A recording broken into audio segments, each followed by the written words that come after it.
उत्पन्न होंगे।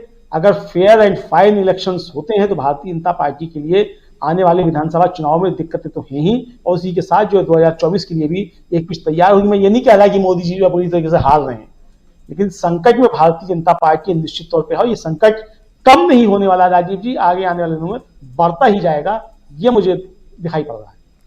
जी बिल्कुल। प्रेम कुमार जी, एक बार फिर से आपके पास आना चाहता हूं। कई लोग कहते हैं कि कांग्रेस जो है वो शब्दों की मर्यादा पार कर रही है। कांग्रेस शब्दों का सही ढंग से चयन नहीं कर रही है। कभी नीच बोलती है, कभी औकात बोलती है, कभी कुत्ता बोलती है, कभी लटके झटके बोलती है। ये सारे शब्द जो हैं अभी इसी पिछले 15-20 दिनों या महीने भर के शब्द हैं। क्या आपको लगता है कि सचमुच कांग्रेस शब्दों के चयन में जो सावधानी बरतनी चाहिए वो सावधानी नहीं बरत रही है, या ये सारे शब्द बहुत सोच समझकर कांग्रेस बोल रही है और ये जानते हुए कि इस पर चर्चा होगी, क्योंकि लपक लिए जाएंगे जब ऐसे शब्द बोले जाएंगे तो खासकर गोदी मीडिया के जरिए, और बात तो होगी कांग्रेस की ज़रूर। और यहाँ से शुरुआत होती है कांग्रेस पर मतलब मीडिया और लोगों के इर्द गिर्द रहने की कहानी। क्या इस ढंग से देखा जाए, या जो पहला सवाल मेरा था कि क्या कांग्रेस सचमुच इतना ज़्यादा, जैसे बीजेपी की तरफ से अगर जो बीजेपी के लोग कहते हैं कि इतना ज़्यादा नीचे गिर चुके हैं, इतना ज़्यादा इनके कांग्रेस जो अभी भी अहंकार में है कांग्रेस के लोग, कि कुछ भी अनाप शनाप बोल देते हैं, ये माना जाए या दूसरी बात मानी जाए, या कुछ और तीसरी बात आपके जहन में है वो बताइए। जी राजीव जी, मैं सिर्फ नहीं बोलूंगा, थोड़ी समय की पाबंदी अपने कारण से है। जी जी एक तो ये देखा जाए कि राहुल गांधी जी की यात्रा से पहले जो वातावरण था देश में, लगातार हेट स्पीच दिए जा रहे थे, और अब जो है जिस पे चर्चा हो रही थी तब हेट स्पीच पर, और आज चर्चा हो रही है जो राहुल गांधी, मल्लिकार्जुन खड़गे या कांग्रेस के नेता जो कुछ एक शब्द बोलते रहे उन पर चर्चा हो रही। अब देखिए, आपको याद होगा आदिवासी वनवासी के सवाल पर चर्चा हुई थी, आपको याद होगा कि सावरकर पर चर्चा हुई थी। अब सावरकर को लेकर के जो चर्चा हुई, और अब जो चर्चा हो रही है वो कि राहुल गांधी जी ने जो क्या कहा और मल्लिक जी ने क्या कहा। इस पर मैं ये देख रहा हूं कि चर्चा जो हो रही है मूलतः इस बात पर हो रही है कि क्या देश में देशभक्त कौन है, गद्दार कौन है पर बातचीत नहीं हो रही है। याद रखिए, देशभक्त कौन है इस पे बात हो रही है। मतलब एक टोन बदला है। आप देखेंगे कि इसी देश की संसद में जब पीयूष गोयल जी बोल रहे हैं तो क्या कहते हैं कि इस संसद में चूंकि भारतीय जनता पार्टी के सदस्यों की संख्या ज्यादा है, इसलिए माफी मांगनी चाहिए मल्लिकार्जुन जी को। क्या मतलब है भाई? संसद में मल्लिकार्जुन खड़गे जी को इसलिए माफी मांगनी चाहिए कि वहां भारतीय जनता पार्टी के सदस्यों की संख्या ज्यादा। ये अजीबोगरीब तर्क जो आ रहे हैं, कहां से आ रहे हैं? भारतीय जनता पार्टी की तरफ से आ रहे हैं। क्यों आ रहे हैं? क्योंकि एक जेन्युइन सवाल खड़ा कर लिया गया है, कुर्बानी का इतिहास रख दिया गया है, और बताया जा रहा है कि इस देश में जो पार्टी है, कांग्रेस पार्टी के जो अतीत है वो कुर्बानी से जुड़ा हुआ अतीत है। तो उसको लेकर के एक बेचैनी है सरकार में। तो परिस्थिति बिल्कुल बदल गई है इस राहुल गांधी की यात्रा के बाद से, ये मैं कहना चाहता हूं। और मुझे इजाजत देंगे? बिल्कुल बिल्कुल बिल्कुल। बहुत धन्यवाद प्रेम कुमार जी, अपनी बात आपने बहुत साफ गोई से रखी, बहुत बहुत धन्यवाद आपको। और सीधा आना चाहूँगा धनंजय जी आपके पास। धनंजय जी, क्या लगता है आपको, जो मल्लिकार्जुन खड़गे जो कह रहे हैं कि 2024 में हम जीतेंगे, हमारी सरकार आएगी, जो ये दावा, ये ऐलान कर रहे हैं, कितना दम दिखाई देता है। और कह रहे हैं कि राहुल गांधी जो मेहनत कर रहे हैं और हर राज्य में अभी तक 8 राज्यों में इनकी जनसभाएं भी हुई, राहुल गांधी लगातार भाषण दे रहे हैं और जब से मल्लिकार्जुन खड़गे ने कमान संभाली है तब से वो भी हर सभा में, जनसभा में खासकर पहुंच रहे हैं, भाषण दे रहे हैं, लोगों से मिल रहे हैं, उन तक भी खबरें आती होंगी। और उसमें से एक राज्य उनका भी है कर्नाटक, जहां से वो बिलोंग करते हैं, वहां से भी काफी पॉजिटिव खबरें आ रही हैं कांग्रेस के लिए। आपको क्या लगता है कितना दम है इस ऐलान में?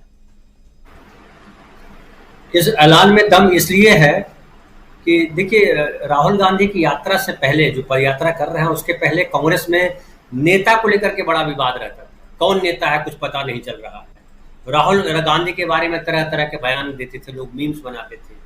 लेकिन जब से ये पदयात्रा शुरू हुई है, ये मीम्स खत्म हो गए और ये लोगों को दिखाई पड़ रहा है, जनता को भी दिख रहा है कि नेता हमारे सामने है।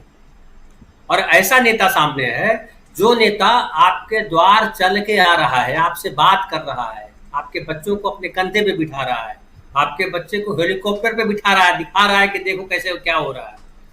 और जो मैं फिर से एक बार बात करूं कि राजस्थान में जो सभा हुई अलवर में, और राहुल गांधी ने जिस तरह से एक दिशा निर्देश के तौर पे भी दिया, गहलोत सरकार को कहा, उन्होंने कहा कि मैंने तारीफ तो कर दी कि भाई 500 रुपए में सिलेंडर दे रहे हैं, भारत सरकार 1100 में सिलेंडर बेच रही है, राजस्थान में 500 में सिलेंडर मिल रहा है।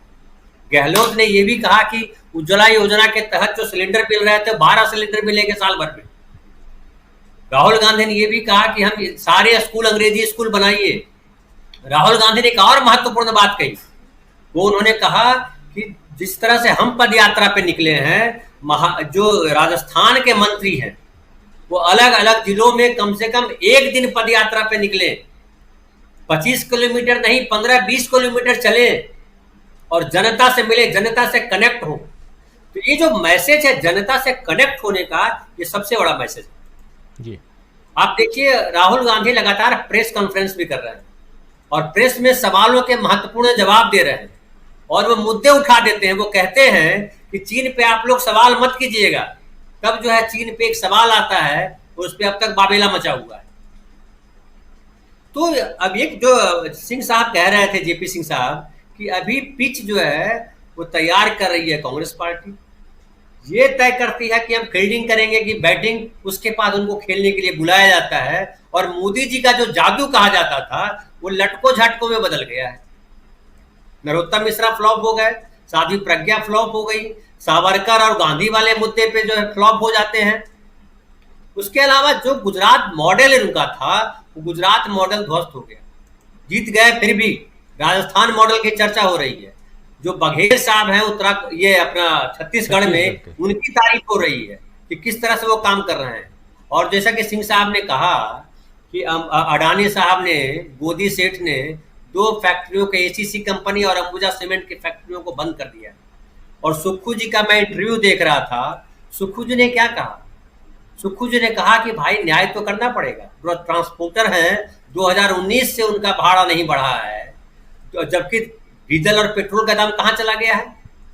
तो जिस तरह से ये हाँक रहे थे जब उनकी सरकार रही, और जिस तरह से सारे लोगों को डरा करके, धमका करके, तरह तरह से प्रताड़ित कर करके गोदी सेठ जी के लिए जो है सब जमा कर रहे थे, तो गोदी सेठ जो है भागना शुरू कर दिए।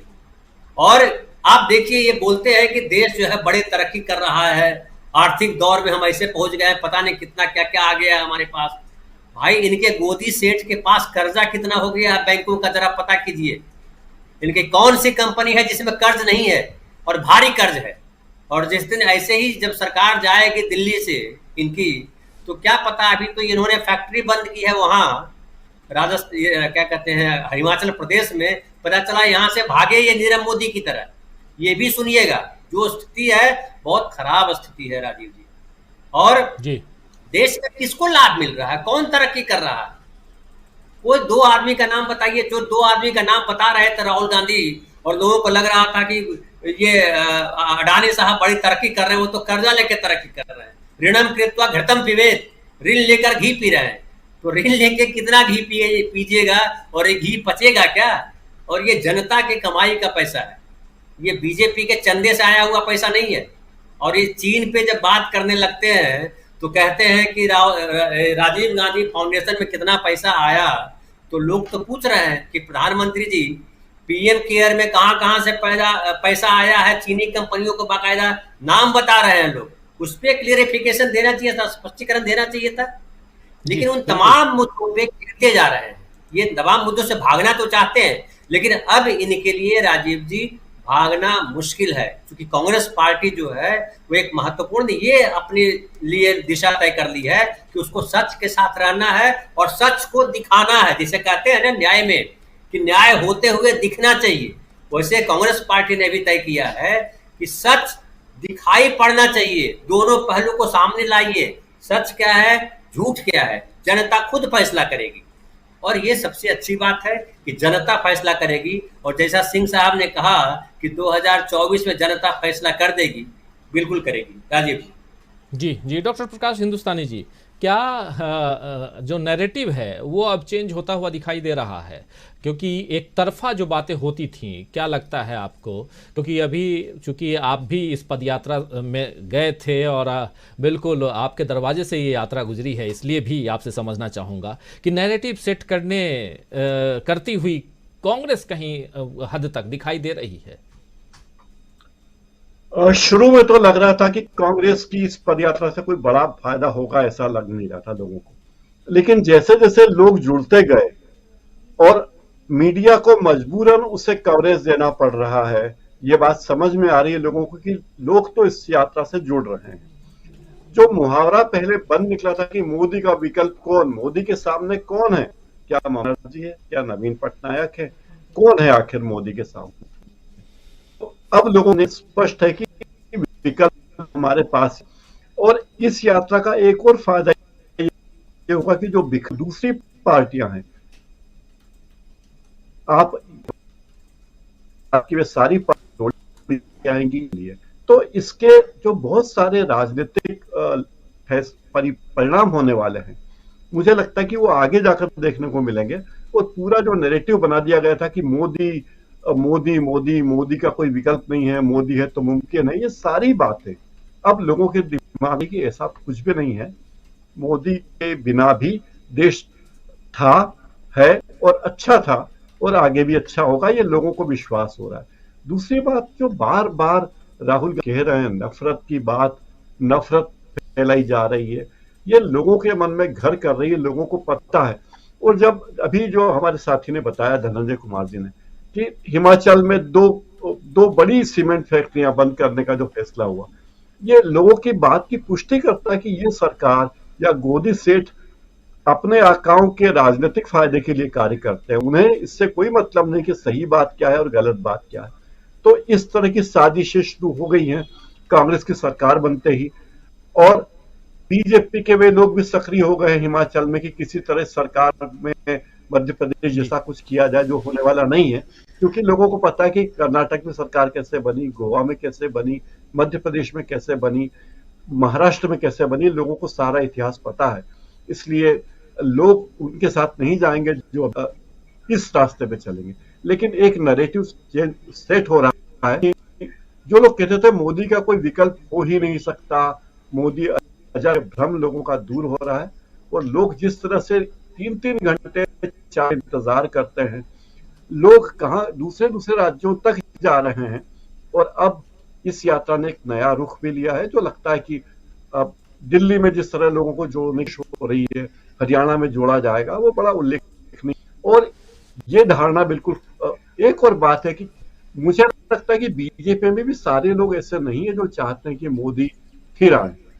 खुद भी बहुत सारा अंदर विरोधाभास से लोग चाहते हैं कि मोदी अनंत काल रहें, बहुत सेवा हो गई उनकी, अब दूसरों को मौका मिलना चाहिए। बीजेपी में खुद भी, और जो अभी गुजरात मॉडल की बात हुई थी, तो गुजरात मॉडल पे अगर ये मध्य प्रदेश में चले तो सुपड़ा साफ होना तय है अगले चुनाव में। और ये गुजरात मॉडल को रद्दी की टोकरी में डाल रहे हैं मध्य प्रदेश में, और उन लोगों के गड़ा रहे हैं जो 75 साल से बुजुर्ग हैं, जो नाखुश हैं बीजेपी से। बीजेपी के बड़े नेता उनके पास जा रहे हैं, उनकी खुशामद कर रहे हैं कि आपके बिना तो दमोह में काम नहीं चल सकता, आपके बिना तो मध्य प्रदेश में काम नहीं चल सकता। तो बीजेपी बैकफुट पे है। गुजरात में जीतने के बाद भी, क्योंकि राहुल गांधी की भारत जोड़ो यात्रा, कांग्रेस का संगठन जो मजबूत हो रहा है, बीजेपी को मुख्य खतरा समय है, क्योंकि कांग्रेस अभी तक जनाधार वाली पार्टी रही और बीजेपी में भी कोई संगठन था, जनाधार नहीं था। तो अब कांग्रेस में जनाधार भी है और संगठन भी मजबूत हो रहा है। और अब जो निर्देश दिया गया है लोगों को कि 15 किलोमीटर चले महीने में एक बार, कम से कम एक बार, तो उसका असर तो आएगा ही। तो ये सब चीजें बीजेपी के लिए खतरे की घंटी। बीजेपी के बड़े नेता उसे भांप रहे हैं, उसका तोड़ देखने की कोशिश कर रहे हैं। जी जी, बिल्कुल बिल्कुल। जेपी सिंह साहब, क्या बीजेपी के अंदर खाने भी आपको भी लगता है कि वहाँ कहीं न कहीं मत भिन्नता है, लोग जो हैं एक दूसरे के मतों को पसंद नहीं कर रहे हैं, और ख़ासकर जो लीडरशिप है वहाँ और नीचे दोनों में बहुत डिफरेंसेस हैं, बहुत दूरियां नज़र आ रही हैं। इसलिए भी ये सवाल, क्योंकि आप उत्तर प्रदेश में बैठे हैं, 80 सीटें हैं, हिंदुस्तान में सबसे ज़्यादा सीट उत्तर प्रदेश में है, और दोबारा, ये मैं लोकसभा की बात कर रहा हूं, लेकिन 403 सीटें विधानसभा की हैं, दोबारा बीजेपी सत्ता में आई है, और ये भी रिकॉर्ड है कि एक पार्टी लगातार 2 बार। तो क्या ये मतभिन्नता दिखाई दे रही है क्या? अगर उत्तर प्रदेश से ही बात करें और इसको एक पूरे देश में अगर देखा जाए, इंडिया लेवल पे देखा जाए, तो जो बात कह रहे हैं डॉक्टर प्रकाश हिंदुस्तानी जी, अगर इस बात को सच माना जाए, और ना मानने का कोई यहाँ पर वो नहीं है, तथ्य नहीं है कि ना माना जाए, बिल्कुल सच माना जाए, उस आधार पे भी आपका विश्लेषण चाहिए कि आपको भी लगता है कि बीजेपी, जब कोई पार्टी अंदर ही अंदर आपस में ही लड़ने लगे, 2 लोग आपस में लड़ें, तो पार्टी या टीम खोखली होती है। यहाँ खोखलापन, कमजोर पार्टी दिखाई दे रही है आने वाले समय में। देखिए राजीव जी, इसमें थोड़ा आपको पीछे चलना पड़ेगा। जब बीजेपी उठान पर थी और तमाम राज्यों में इनकी सरकार बन रही थी, तो 4 राज्य ऐसे थे जहां सीधे आरएसएस की पसंद का मुख्यमंत्री इनको बनाना पड़ा, इनकी पसंद का मुख्यमंत्री नहीं बना। उसमें देवेंद्र फडणवीस महाराष्ट्र में बने थे, रघुवर दास झारखंड में बने थे, आपके ये जो है क्या कहते हैं योगी जी उत्तर प्रदेश में बने थे, और खट्टर साहब हरियाणा में बने थे। रघुवर दास चले गए, फडणवीस जो है वो चले गए, और उसके बाद जब दोबारा बना तो उनको अपमानजनक घूंट पी करके सबऑर्डिनेट बनना पड़ा। मुख्यमंत्री नहीं बने, उप मुख्यमंत्री बने। उप मुख्यमंत्री का उप मुख्यमंत्री बनना, लोग मंत्री बनना नहीं पसंद करते, लेकिन डिमोशन नहीं पसंद करते, लेकिन आरएसएस की पसंद के हैं। अब आरएसएस के कहने से वो फिर दोबारा उप मुख्यमंत्री बन गए, मुख्यमंत्री के बजाय। अभी आपके 4-5 दिन पहले खट्टर साहब ने, जो एक और मनोनीत मंत्री हैं खट्टर साहब हरियाणवी नहीं, पंजाबी मूल के व्यक्ति हैं, और हरियाणा में किसी को पसंद नहीं। वहां जो उनके गृह मंत्री विज साहब हैं, वो दिन रात खट्टर साहब का के लिए गड्ढा जो है खोद के तैयार रखते हैं। अभी दिल्ली में आकर खट्टर साहब ने चारों तरफ रोया कि मुझको हटाया जा रहा है, मुझको कभी भी हटाया जा सकता है। अच्छा, क्यों हटाया जा रहा है, क्यों हटाया जा सकता है? अभी आपका एक उपचुनाव बीजेपी ने जीता तो बड़ा ढोल ताशे के साथ गोदी मीडिया ने प्रचारित किया कि साहब हरियाणा में बीजेपी उपचुनाव जीत गई, जबकि वो कुलदीप बिश्नोई का चुनाव था, उनका क्षेत्र था, भजन लाल का क्षेत्र था। यहाँ बीजेपी नहीं जीती, यहाँ कुलदीप बिश्नोई जीते। उसके ठीक पहले जब वहां के स्थानीय निकाय चुनाव हुए थे, तो पूरे हरियाणा में बीजेपी की धज्जियां उड़ गई थी, तो बहुत जमीन खिसकी हुई। अभी तो राहुल गांधी की यात्रा हरियाणा में कल प्रवेश करने वाली, लेकिन हरियाणा में मेरी समझ से उनका जिस तरह स्वागत होगा, वो बीजेपी के लिए आप समझिए ताबूत में कील के ही बराबर जो है, मतलब आप समझिए कि दिखाई पड़ेगा। ये मतलब मेरा अनुभव है। तो एक तो सवाल इस बात का, दूसरा सवाल इस बात का है कि आप ये बताइए, उत्तर प्रदेश को मुख्यमंत्री बदलने के लिए इन्होंने बहुतेरी कोशिश की।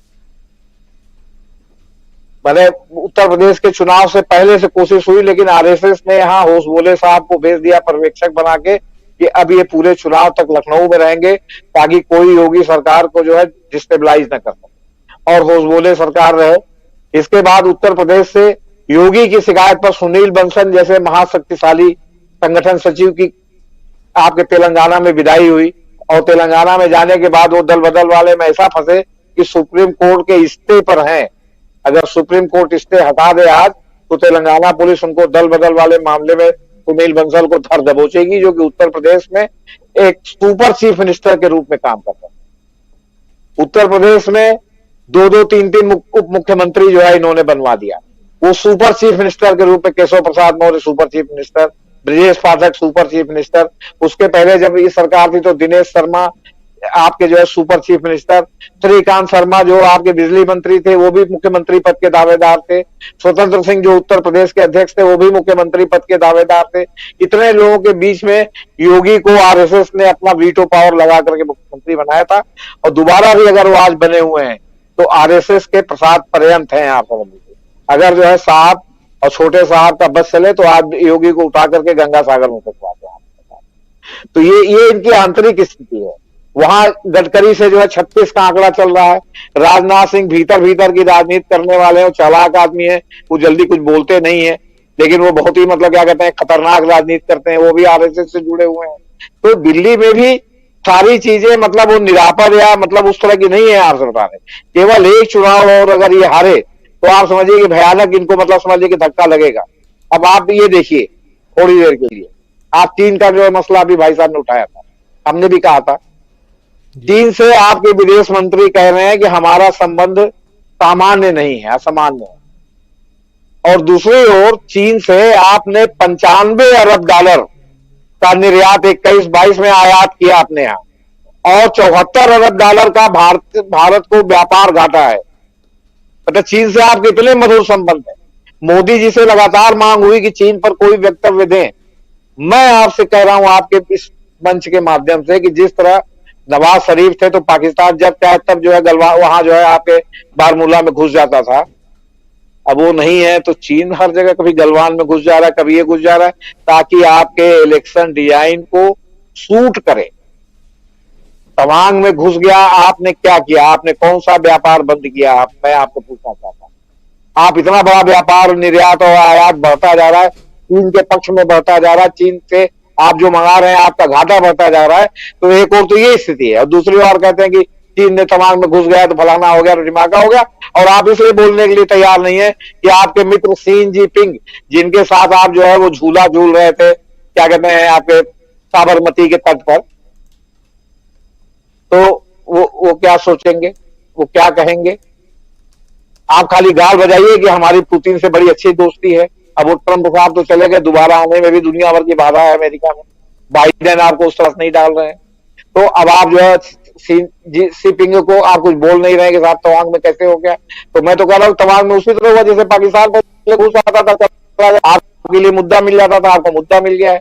लेकिन इस मुद्दे पर इस बार ऐसा घेरा है राहुल गांधी से लेके, और राहुल गांधी चूंकि इस समय भारत यात्रा हो रही है इसलिए वो सेंट्रल पॉइंट पर है न्यूज के, तो उसको आप इग्नोर नहीं कर सकते। नहीं, राहुल गांधी दिल्ली में बोलते कोई सुनता ही नहीं, आपको बता क्यों? क्योंकि उसको कवरेज नहीं मिलती।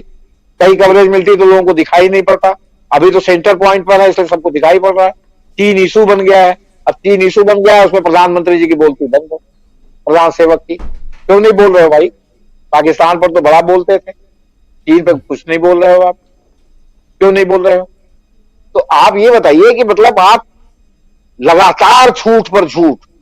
अब आप सोचिए कि अर्जेंटीना जीत गया है, अर्जेंटीना पे इतने मीम्स बन रहे हैं क्या चांटिंग करते हुए बीजेपी के आईटी सेल पर कि जो है इस तरह मिलकर अर्जेंटीना बना। तो मेसी जो है वो क्या कहते हैं वहां पैदा हुआ झारखंड में, तो उसको जो है वो जो है रोनाल्डो को ले आया, रोनाल्डो मेसी को ले आया। मतलब इस तरह के मीम्स जो है मतलब इस समय बन रहे हैं कि आप बता रहे हैं सब सरकार के ऊपर सीधे सीधे जो है मतलब झूठ बोलने पर जो है अब सरकार के लोग अगर प्रधानमंत्री पद पर आसीन व्यक्ति अगर गलत बयानी करता है तो आप इसको अगर गलत बयानी कहेंगे तो ये देशद्रोह है। क्यों गलत बयानी करता है भाई? आज तक हमारे प्रधानमंत्री, हमारे जो है गृह मंत्री, हमारे इनका जो है सर्टिफिकेट जो है क्या कहते हैं मतलब सामने आया कि जो है ये क्या कहते हैं मतलब इनकी वास्तव में डिग्री क्या है? तो किसी देश में ऐसा लोकतांत्रिक देश में हो सकता है कि उसके प्रधानमंत्री की डिग्री सामने ना हो। आप जो कह रहे हैं आपका चीफ जस्टिस एलानिया जो है जजमेंट में अपने फैसले के समय जो मौखिक टिप्पणियां होती हैं जजमेंट में या जो व्याख्यान दे रहे हैं उसमें आपकी धज्जियां उड़ा दे रहे हैं कि भाई हम आम आदमी की बात करते हैं, हमारे लिए कोई छोटा से छोटा मामला भी खोटा नहीं है, हमारे सामने जो आता है वो बड़ा मामला है। अब उन्होंने कहा अब आप दीजिए जवाब, आपने तो पार्लियामेंट में कह दिया अरे छोटे छोटे मामले और पीआईएल को सुप्रीम कोर्ट को सुनना ही नहीं चाहिए। आप जो कहेंगे वो सुप्रीम कोर्ट सुनेगा, या सुप्रीम कोर्ट जो है वो देश के कानून से चलता है? आपको कह रहे हैं तो अब आप दीजिए जवाब। अब रिज्जू साहब के मुंह से जवाब नहीं निकल रहा है आपको बताना। एनएजीएसी पर आप पार्लियामेंट में कोई लाइए ना जो है नया कानून या नए कानून का मसला, खाली आप जवानी जमा खर्च करके एक कंट्रोवर्शियल इशू पैदा किए हैं। जैसे राहुल गांधी बनाम मोदी है, वैसे आपने जुडिशियरी बनाम सरकार कर दिया है ठोस कुछ नहीं पीछे। तो सवाल इस बात का, इस तरह थोड़ी सरकार चलती है कि आप अपनी असफलताओं को आप अनावश्यक जो है क्या कहते हैं मतलब चीजों को जोड़ करके बिटंडा बना दें आपको। जी बिल्कुल बिल्कुल बिल्कुल सही कह रहे हैं आप। बहुत सारी बातें हैं जिस पर चर्चा आने वाले समय में और हम करेंगे। आज इस चर्चा को यहीं विराम देना चाहता हूं और बहुत धन्यवाद देना चाहता हूं जेपी सिंह साहब आपको, डॉक्टर प्रकाश हिंदुस्तानी जी आपको, धनंजय कुमार जी आपको और अमलेंदु उपाध्याय जी, आप सबको बहुत बहुत धन्यवाद कि आप लोग जुड़े, अपनी बात अपने विचार आप लोगों ने रखे। और आप तमाम साथी जो हमारे साथ बने हुए हैं, आपके विचार मैं देख रहा हूं ऑलरेडी कमेंट बॉक्स में लगातार आ रहे हैं, आप सबको भी बहुत धन्यवाद देता हूं। बाबुल्ला शर्मा कह रहे हैं कि मोदी जी मिडिल फेल लगते हैं। और ऐसे ही एक्सपीओ स्टूडियो का कहना है एक यात्रा महात्मा गांधी जी ने निकाली थी, भारत देश आज़ाद हुआ, और एक यात्रा अडवाणी जी ने निकाली, लाखों भारतीयों का खून बहा। एक यात्रा राहुल गांधी निकाल रहे हैं, नफरत के बाजार में मोहब्बत की दुकान लगा रहे हैं। विक्टर 22 का कहना है कि कांग्रेस को अगर चुनाव जीतना है तो बीजेपी की स्टाइल से या टोटली अलग स्टाइल से लड़ना पड़ेगा। और सुदर्शन सिंह पटेल का कहना है कांग्रेस अब आक्रामक मूड में है, बीजेपी पर भारी पड़ने वाली है। शहबाज खिलानिया का कहना है रविकांत जी को लाओ रोज प्लीज, रविकांत प्रोफेसर रविकांत की बात कर रहे हैं। और ऐसे ही और भी बहुत सारे साथी हैं। जो अफरोज आलम है कह रहे हैं सर भारत जोड़ो यात्रा के एक आंदोलन ईवीएम पर होना ज़रूरी है। और एमएस करोलिया कह रहे हैं कि मेरे नाम से इतनी नफरत करते हैं, वो नफरत के बहाने से ही सही मेरा नाम तो लेते हैं। बहुत खूब। और कौशल कुमार मीना कह रहे हैं thanks your hard working DB live. Kaushal Kumar Meena ji बहुत धन्यवाद कि आप जुड़ते हैं। और असलम चिश्ती जी कह रहे हैं कि डीबी लाइव के सभी पत्रकारों के महत्वपूर्ण व साहसिक देश हित के विश्लेषण के लिए शत शत नमन। राजीव जी बहुत धन्यवाद असलम चिश्ती जी कि आप जुड़ते हैं असलम भाई और अपनी बात अपने विचार रखते हैं। और कर्मा द्रुक भी हमारे साथ में है, मदीना का मुसाफिर रजवी जी हमारे साथ जुड़े हुए हैं जो कह रहे हैं आप सभी पैनलिस्टों एवं दर्शक को बहुत बहुत धन्यवाद। और अवधेश पालीवाल भी हमारे साथ बने हुए हैं। जगमोहन सिंह जी कह रहे हैं कि सही कह रहे हैं जेपी सिंह जी, क्योंकि एक आदमी 7 साल से जेल में है और इलेक्ट्रिसिटी चोरी के आरोप में। और ऐसे ही लालजी विश्वकर्मा गुड नाइट कह रहे हैं। और मोहम्मद शरीफ कह रहे हैं कि अगर शहद की तरह मीठा बनना है तो मधुमक्खी की तरह एक हो के रहना पड़ेगा, चाहे वो परिवार हो या फिर कोई संगठन हो। बहुत बड़ी बात आपने कही है मोहम्मद शरीफ साहब। और ओम प्रकाश तिवारी जी कह रहे हैं कि कन्हैया कुमार सुषमा अंधारे जैसी फायर ब्रांड वक्ता विपक्ष में चुनाव प्रचार की जिम्मेदारी संभाल ले तो 2024 का परिणाम काफ़ी अलग होगा। उसके लिए कांग्रेस के सभी बड़े नेताओं के मुंह पर टेप लगा देना चाहिए। ऐसे भी कन्हैया कुमार इनके स्टार प्रचारकों में से एक हैं और ये दोनों लगातार वहाँ खासकर आपको याद होगा कि गुजरात के चुनाव प्रचार में लगातार गए भी थे। Kaushal Kumar Meena DV live thanks your hard working कह रहे हैं। कौशल कुमार मीना जी आप जुड़ते हैं अच्छा लगता है। और शहबाज किलानिया जी का कहना है थैंक्स सर, आपको भी थैंक्स कि आप जुड़े। अयूब जी हमारे साथ बने हुए हैं, डॉक्टर सज्जाद बने हुए हैं हमारे साथ, मोहम्मद आरिफ मलिक। बिछ गई सियासी विसार, खेला जा रहा है सियासी खेल, जारी है वार पलटवार। शह और मात के खेल में बनाई जा रही है रणनीति, कौन पड़ेगा किस पर भारी, कभी भी सिर्फ हस्तक्षेप.com पर अमलेंदु उपाध्याय के साथ